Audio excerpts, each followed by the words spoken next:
시편 97편.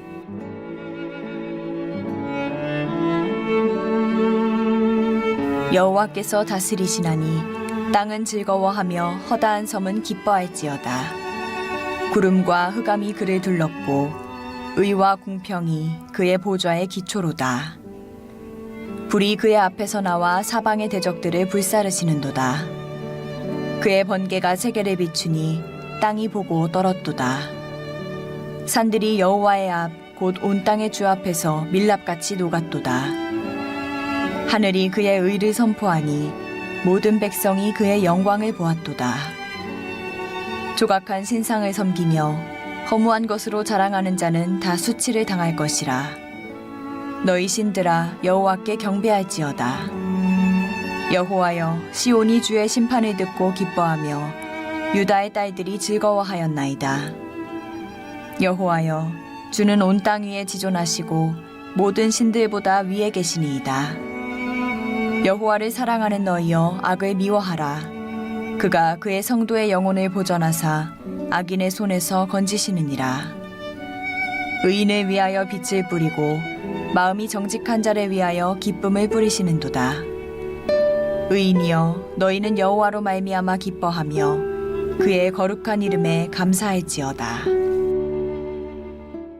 나의 피난처가 되신 하나님, 40일 특별 새벽 기도회로 갈릴리 모든 성도님들을 깨우게 하시고 릴레이 감사절 회복 영성 기도회를 통해 주님 처소에서 만나게 하시며 말씀으로 기도로 우리들의 상한 심령들을 성령님께서 터치해 주시어 회복되어 가는 하나님의 은혜를 바라보게 하시니 감사합니다. 아멘. 주님, 코로나로 인해 힘든 상황을 보내고 있는 나 자신이 주님 앞에 빨리 회복시켜 주시지 않는다고 원망과 불평을 토해냈음을 용서하여 주옵소서.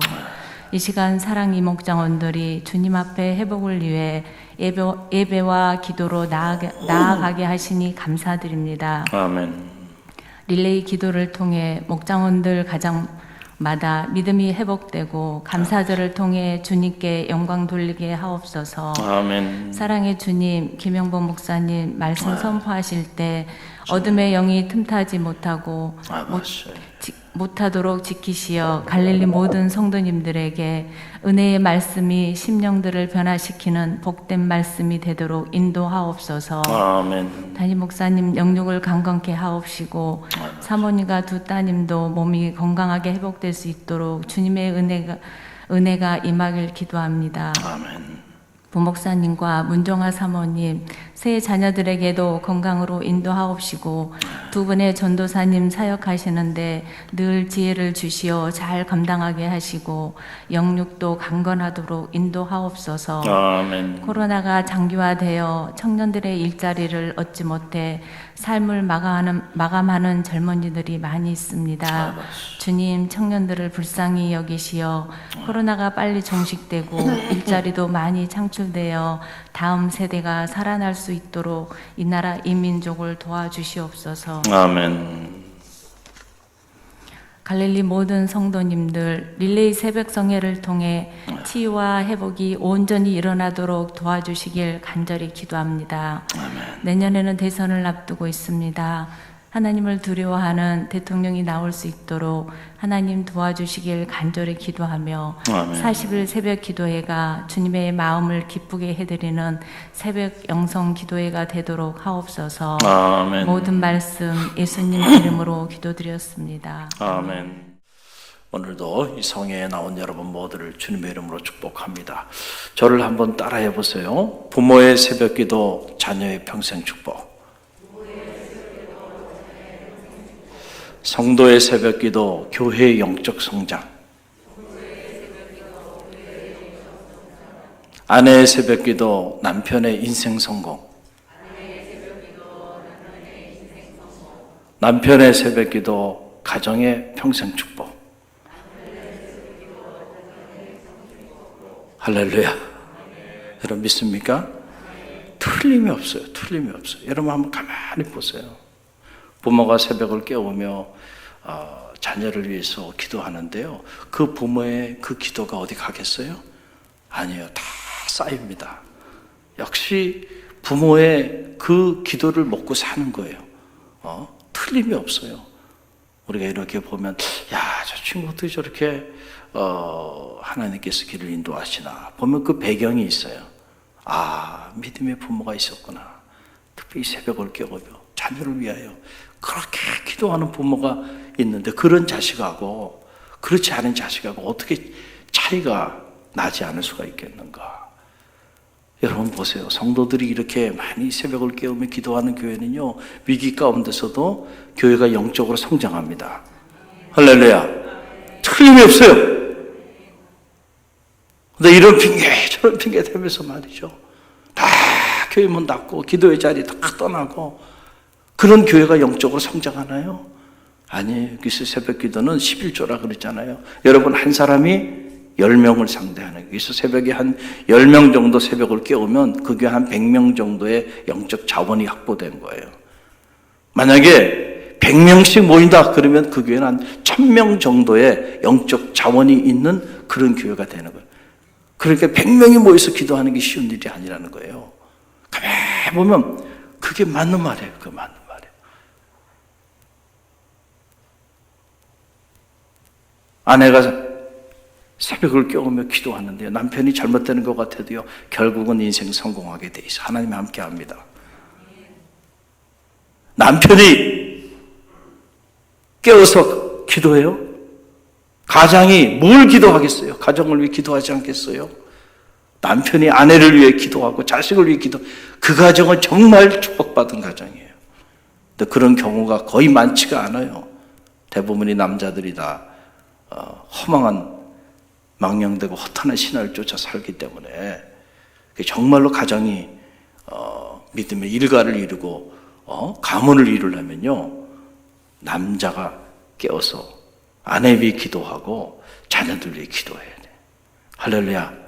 그래서 우리 남성교회가 기도하는 남성교회가 돼야 돼요. 장로님들, 권사님들, 집사님들, 그럴 때 가문이 일어나는 역사가 나타나요. 할렐루야. 이걸 위해서 기도하세요. 기도하세요. 오늘 이 시편 97편 말씀 참 놀라운 말씀이에요. 이 시편 97편 이 말씀, 이 부제, 항상 이렇게 부제가 있는데 이 히브리어 성경 안에는 부제가 없어요. 그런데 헬라어 그 70인역에 보게 되면 그 부제가 나와요. 그 부제는 학자들이 이 시편을 연구하고 시편의 배경이 되는 내용들을 근거로 해서 이렇게 번역하는 과정에서 부제를 붙인 거예요. 그 부제를 보게 되면 다윗에 의하여 그의 땅이 회복되었을 때라고 하는 거예요. 그러니까 이 시도 누구의 시예요? 다윗의 시죠. 시편이 다 다윗의 시는 아닙니다. 대부분이 다윗의 시지만 다윗이 아닌 저자들이 있단 말이에요. 모세의 시도 있고 고라 자손의 시도 있고 이런 여러 시들이 있는데 이건 다윗의 시고 때는 그의 땅이 견고히 회복되었을 때 지어진 시다 그러는 거예요. 이 전체 내용을 보게 되면 하나님의 공의로운 통치와 심판을 찬양하는 일종의 신정 찬양시다라고 하는 거죠. 그러니까 다윗이 그의 나라를 다스리고 나라가 견고히 세워졌을 때에 그가 하나님을 향하여 지었던 찬양의 시가 이 시편 97편이라는 거죠. 우리는 다윗이 다스렸던 나라를 신정국가라고 말을 해요. 신정국가. 이게 무슨 말이냐면 하나님의 다스림을 인정한 나라, 하나님의 통치를 인정한 나라. 그래서 하나님을 진정한 나라의 통치자로 섬겼던 나라, 그 나라를 우리가 신정국가, 하나님이 다스리는 나라다. 다윗은 하나님이 다스리는 그 나라, 그 나라의 왕으로 섬겼던 그런 인물이었어요. 그랬더니 이스라엘에 수많은 열왕들이 있었지만 그 수많은 열왕들이 다 역사 속에서 비참하게 사라져갔지만 다윗의 별은 영원하다는 거예요. 할렐루야. 지금 이 순간도 우리가 다윗을 찬양하는 이유가 어디 있는가? 그가 하나님을 진정 자기 삶의 왕으로 모셨고 그리고 자기가 다스리는 그 나라의 진정한 통치자로 하나님을 그의 보좌에 세워줬던 그런 인물이니까 하나님이 어떻게 그 인물을 여러분 정교하게 들어 사용하지 않을 수가 있을까? 우리가 하나님을 귀하게 여기면요, 하나님도 우리를 귀하게 여기는 거예요. 하나님을 알기를 그냥 우습게 여기고 그렇게 살면요, 하나님도 여러분 삶을 그렇게 보는 거예요. 그러니까 우리가 하나님 앞에 나갈 때 어떤 마음으로 나가야 하는가, 여러분의 그 마음가짐대로 하나님 또한 여러분에게 역사하여 주신다. 그래서 우리가 늘 진심으로 기도할 때도, 예배할 때도, 섬길 때도, 그럴 때 하나님도 여러분에게 진심으로 하는 거예요. 기도도 두 마음을 품고야 어떻게 응답되기를 기대하느냐 그랬잖아요. 한 마음으로 기도하십시오. 할렐루야. 그럴 때 하나님이 그 진심을 보시고 하늘의 문을 열어주신다라고 하는 거죠. 그래서 오늘 말씀 보게 되면 하나님은 온 세상을 다스리시는 분이시고, 그리고 그 하나님의 그 통치로 인해서 땅은 즐거워하고 섬들은 기뻐한다. 이 다윗이 그런 놀라운 고백을 하게 돼요. 1절 말씀인데요, 함께 읽겠습니다. 여호와께서 다스리시나니 땅은 즐거워하며 허다한 섬은 기뻐할지어다. 아멘. 이 신정국가, 다윗이 다스렸던 나라, 그 나라 하나님이 다윗을 통하여 통치하시는 그 나라의 기쁨과 즐거움이 가득 흘러 넘쳤어요. 그래서 그 여호와 하나님을 찬양하라는 거예요. 우리 인생의 최고의 기쁨은요, 하나님의 다스림을 받는 거예요. 저는 말하기는 여러분의 자녀들이 하나님의 다스림을 받는 축복이 있기를 바랍니다. 여러분의 가정에 하나님의 통치가 임하기를 바랍니다. 또 우리 갈릴리 교회, 그리고 이 나라와 민족에 하나님의 통치가 임하는 축복이 있기를 바랍니다. 그럴 때 기쁨과 즐거움이 가득 흘러 넘치게 된다. 그런데 우리는 우리 스스로 하나님의 통치를 거부하고 살아간다는 거예요. 왜냐하면 내가 스스로 내 인생이 주인이 되어 있기 때문에, 그래서 내 인생을 내가 운전해요. 내 인생의 사계절을 내가 운전하고 살아간단 말이죠. 내가 마음으로 계획하고 내가 마음으로 계획한 일을 추진하기 위하여 내가 몸부림치고 내가 달려가고 있어요. 하나님의 통치하심을 스스로 거부하고 하나님의 다스리심을 스스로 거부하는 거죠. 내가 왕이 돼 있어요, 내 인생에. 그러니 누구를 왕으로 모시겠는가? 하나님의 다스리심을 거부하는 인생, 불행한 인생이에요.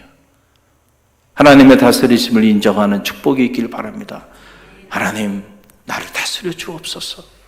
하나님의 통치하심을 받기를 원합니다.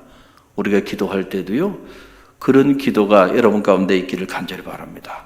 그럴 때 기쁨과 즐거움이 가득 넘치는 거예요. 왜냐하면 하나님의 통치와 하나님의 다스리심은 언제나 하나님의 의와 공평으로 다스리시기 때문에 언제나 그 다스림에는 기쁨이 있고 그리고 즐거움이 가득한 거다라는 거죠. 그 내용이 2절에 나와요. 함께 읽겠습니다. 구름과 흑암이 그를 둘렀고 의와 공평이 그의 보좌의 기초로다. 아멘. 하나님의 다스리심의 그 기초는 의와 공평, 그 의와 공평에 기초하고 있기 때문에 그 다스림을 받게 되면 그 다스림을 받는 공간 안에는 언제나 기쁨과 즐거움이 가득하다는 거죠. 여러분, 우리가 살면서 왜 힘이 드나요? 왜 마음이 무너지고 왜 좌절하고 왜 낙심하고 살아가나요? 살다가 어떨 때는 정말 화가 치밀어 오를 때가 있고요, 잠이 오지 않고 정말 분노가 우리 안에 막 끌어올라올 때가 있죠. 왜 그래요? 세상이 정의롭지 않기 때문에, 공평하지 않기 때문에, 불법과 불의가 판을 치는 이런 세상 속에 살다 보면 말이죠, 여러분은 얼마나 속이 상해요. 의롭게 산 사람이 승해야죠. 성실하게 산 사람이 길이 열려야죠. 그런데 보면 의롭게 산 사람은 다 고난당하고 불의하게 수단과 방법을 가리지 않고 권모술수에 뛰어난 사람들은 세상적으로 승승장구하는 것 같고 말이죠. 자, 그런 모습을 볼 때 여러분 마음에 기쁨이 가득합니까? 얼마나 힘이 들어요. 얼마나 힘이 들어요. 정말 견디기 어려운 고통이죠. 이 불의한 세상, 그렇죠?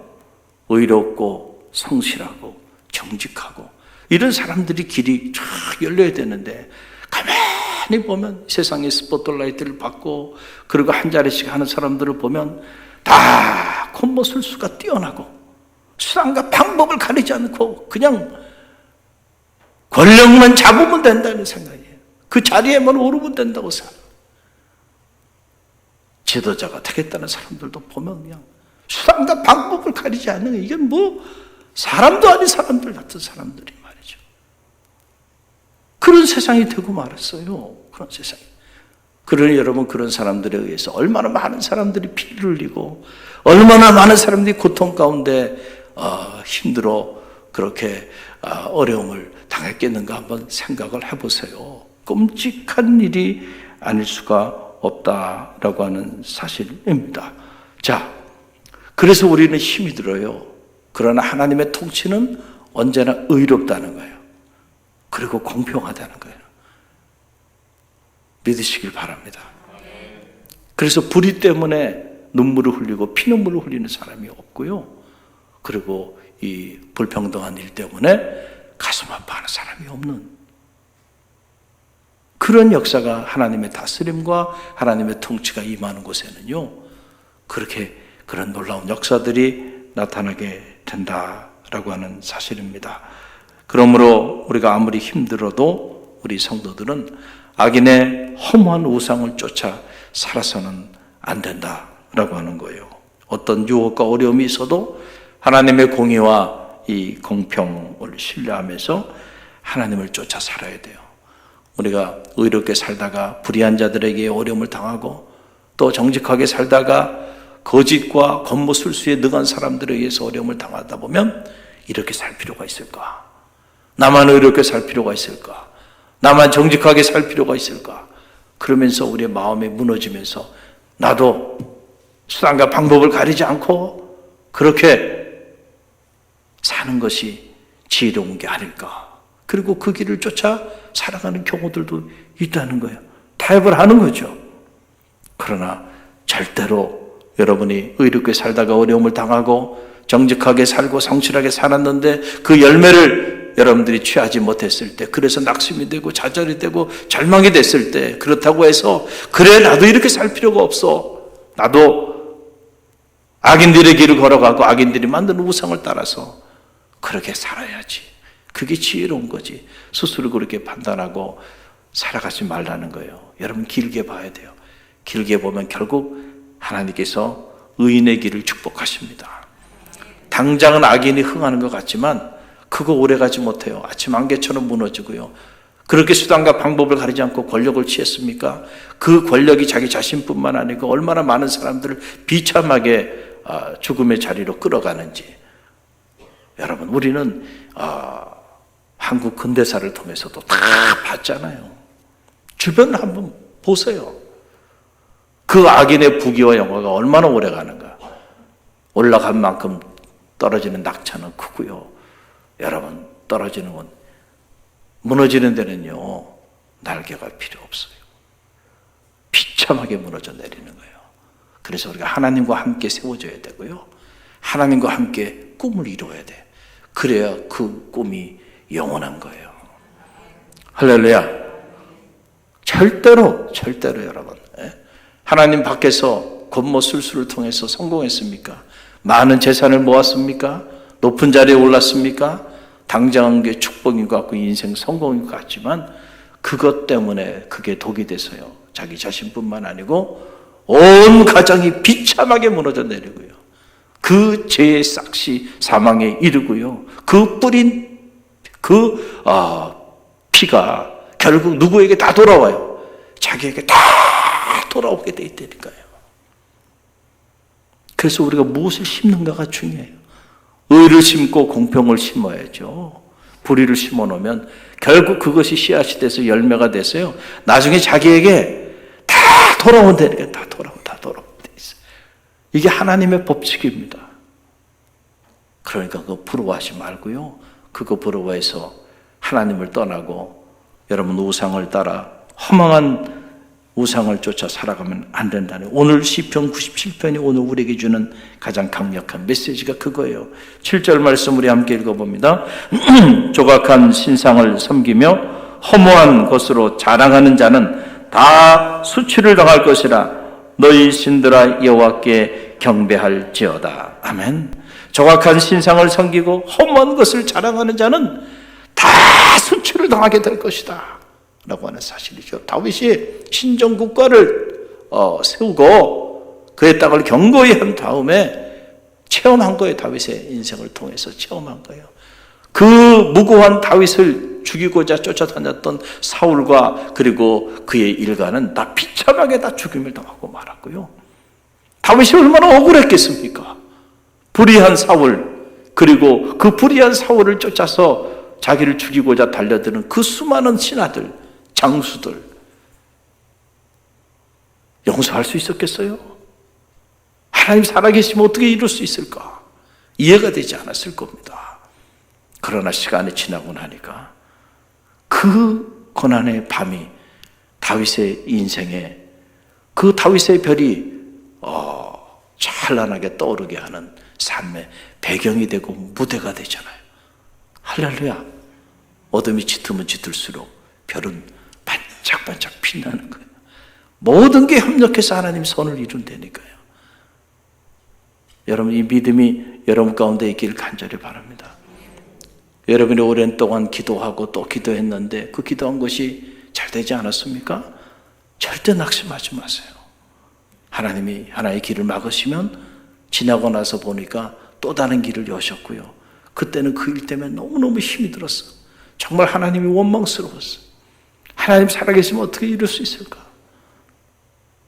정말 마음이 무너지고 또 무너지고 또 무너졌는데 시간이 지나서 보니까 그때 그 일을 막으셔서 그래서 지나고 보니까 예상치도 않은 새로운 길을 여셨는데 그 길이 더 놀라운 축복의 길이었고 은혜의 길이었고 하나님의 섭리가 있으셨구나. 때로 그랬어요. 우리가 왜 기도해야 되냐면 기도할 때 하나님이 더 좋은 곳으로 인도하시는 과정 속에서 일어나는 어려움도 믿음으로 뚫고 나갈 수 있는 힘을 주시고 무엇보다 하나님의 섭리, 하나님의 주권, 하나님의 통치하심의 세계를 바라볼 수 있는 믿음을 주셔서 나의 길이 아니고 하나님의 길을 따라 살아갈 수 있는 동력을 우리가 얻게 돼서 내가 계획한 길이 아니고 하나님이 계획하시고 인도하시는 길을 따라 살아가는 그런 삶을 살게 해주시기 때문에 그래서 기도가 능력이 있는 거예요. 할렐루야. 여러분, 시내산에 모세가 올라가서 하나님의 계명을 받게 되는데 그때 좀 더디 내려오게 되잖아요. 그랬더니 그만 아론과 그의 백성들이 하나가 돼서 쿵짝쿵짝 해가지고 뭘 만들었어요? 금송아지 만들었어요. 금송아지가 애굽에 살았을 때에 섬겼던 그 금송아지를 만들어가지고 지금 출애굽해서 성민이 되기 위하여 하나님의 거룩한 산지를 향해서 나가는 길에 주의 종인 모세가 시내산에 올라서 하나님과 대면하면서 계명을 받고 있는 그때에 좀 더디 온다. 그들이 생각하기에 이때쯤 오겠지라고 생각했을 거예요. 그런데 그들이 생각했던 그 시간보다 더 늦어지는 거예요. 이상하게 연락도 없고 내려오지도 않는 거예요. 그러니까 조급한 마음에 안 되겠다 이러다가는 우리가 이 광야에서 우리끼리만 이루고 있다가는 큰일 나겠다. 우리가 섬겨야 할 신을 만들자. 그래가지고 금송아지 우상을 만들어버린 거예요. 그 금송아지를 섬기는 거예요. 여러분, 조급하다고 내 생각대로 내 계획대로 내가 기도한 시간에 하나님 그렇게 역사하여 주시지 않는다고 자꾸 금송아지들 만들면 안 된단 말이에요. 그런데 보면은 금송아지들 만들어요. 기도 제목 다 내놓고 그 기도 제목대로 되지 않았을 때 금송아지 또 만들고 여기도 금송아지 만들고 여기 저기도 금송아지 만들고 결국 그렇게 금송아지 만들었어요. 어떤 일이 벌어졌나요? 하나님께서 그들을 심판하셨는데 3,000명가량이 죽음을 당하게 됐어요. 그 금송아지가 그들의 인생을 지켜줬나요? 그 금송아지가 그 광야의 인생길을 인도하여 줬나요? 허무한 우상들을 만들지 말라라고 하는 거예요. 어려움이 있어도 특별히 여러분 기도하다가 놓치는 기회가 없음을 꼭 기억하시길 바랍니다. 기도하다가 놓치는 기회가 없어요. 제가 살아보니까 그렇더라고요. 인간적으로는 목사님 기도할 시간이 어디 있어요? 지금 빨리빨리 이런 문제가 해결돼야 되는데 언제까지 기도하고 있어요? 그런 마음을 가질 수 있어요. 저도 그런 마음을 가졌던 때가 있었어요. 그런데 세월이 지나면서 보니까 정말 기도하다가 놓치는 기회는 없구나. 여러분이 기도하는 중에 하나님의 응답이 바로바로 임하지 않아서 여러분이 계획하고 여러분이 추진하고자 했던 것들을 다 놓쳤습니까? 그게 응답이에요. 여러분이 그리로 가야 하는 일이었다고 한다면 기도하자마자 하나님 그렇게 인도해 주셨을 거예요. 그러나 그리로 가서는 안 되는 길이기 때문에 길을 열지 않은 거예요. 할렐루야. 결국 기도하는 사람은 하나님이 가장 선한 길로 인도하십니다. 이 믿음이 여러분 가운데 흔들리지 마시기를 간절히 바랍니다. 이 믿음이 없으면요, 조급한 마음을 자꾸 들어요. 그래서 지금 오늘 이거 당장 결정돼야 되는데 하나님 빨리 응답해 주셔야 되는데 그런데도 하나님 미동도 하지 않고 아무런 응답이 없어요? 그러면요, 그거 빨리 결정해야 될 사안이 아니야. 그냥 흘려보내게 가세요. 인간적으로 보면 기회 다 놓친 거예요. 내가 기도하다가. 그러나 영적으로 보면 잘 놓쳤어요. 그 길. 하나님은 그 길이 아닌 거야. 하나님은 살아계시고 우리의 작은 신음소리에도 응답하시고 누구보다 우리의 억울함과 우리의 삶의 형편을 잘 아시는 분이세요. 이 믿음이 흔들리지 마시기를 간절히 바랍니다. 그 하나님이 기도하는 자녀들을 선한 길로 인도하지 않겠어요? 인도한단 말이에요. 여러분이 그 정도 믿음도 갖지 않고 무슨 하나님 앞에 기도하고 무슨 하나님을 섬긴다고 믿음의 길 걸어간다고 하나요? 하나님의 살아계심을 신뢰하는 성도들이 되시기를 주님의 이름으로 간절히 축원드립니다. 그래서 결국 의인은 악인의 손에 의해 구원을 받고요, 기쁨을 누리는 삶을 살게 된다는 게 결론은 10절로 12절이죠. 10절로 12절 함께 읽어봅니다. 여호와를 사랑하는 너희여 악을 미워하라. 그가 그의 성도의 영혼을 보전하사 악인의 손에서 건지시느니라.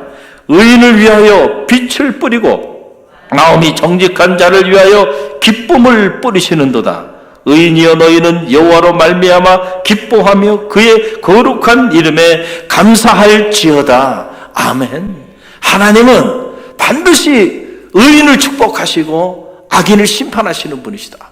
그러니까 어떤 경우에도 악인의 길을 걸어가고자 허망한 우상을 쫓아 살고자 마음도 먹지 말라라고 하는 거죠. 그래서 우리가 악인에 의해서 어려움을 당하는 것 같지만은 얼마 되지 않아서 하나님 반드시 의인을 악인의 손에서 건져주시고 의인을 향하여서는 하나님께서 기쁨의 씨를 뿌려주시고 그리고 즐거움의 축복을 허락하여 주신다라고 하는 거예요. 시편 전편의 영적 주제가 의인의 길은 흥하지만 악인의 길은 망한다는 거예요. 시편 1편 6절 그 결론 부분 시편의 문을 열면서 보면 무릇 의인의 길은 여호와께서 인정하시나 악인들의 길은 망하리로다. 이게 시편 전편의 영적 주제예요.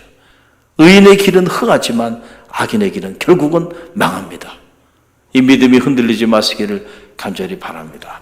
오늘 주신 말씀을 붙잡고요, 하나님의 통치를 신뢰하세요. 그리고 여러분 스스로가 왕이 되고자 하지 말고 하나님의 다스림을 인정하는 믿음의 길을 걸어가시기를 간절히 바랍니다.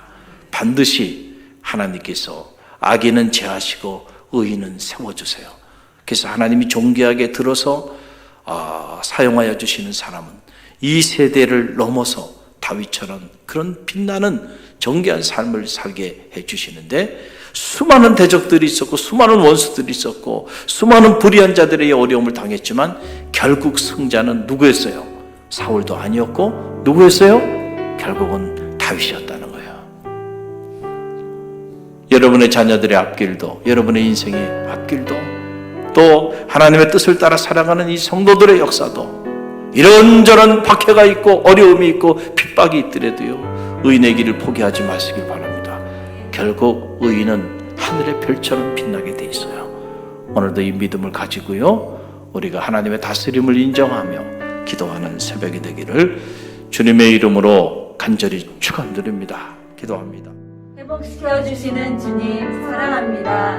다음은 사랑 상목장입니다. 갈릴리 교회 화이팅!